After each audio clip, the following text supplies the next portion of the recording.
Коллеги, самые позитивные законодательные акты, которые мы сегодня приняли, это изменения в области законодательных отношений, в области земельных отношений.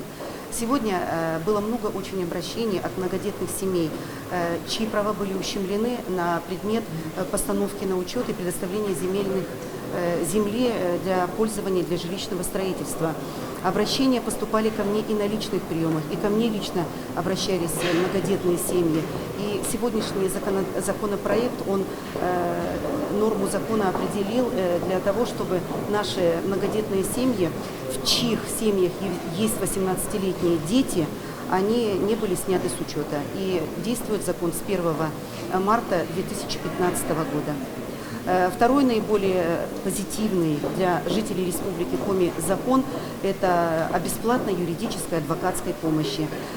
Также сегодня жители Республики Коми, обращаясь в судебные инстанции, испытывают трудности из-за отсутствия юридического образования при написании исковых заявлений, обращений, заявлений, ходатайств и так далее.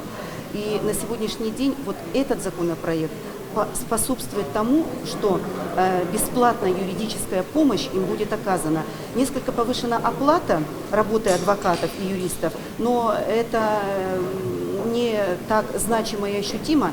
На мой взгляд, сегодня Министерству юстиции просто нужно расширить и усилить информационную работу с населением, для того, чтобы простые жители отдаленных наших сельских районов знали, что такой возможностью они в республике воспользоваться могут.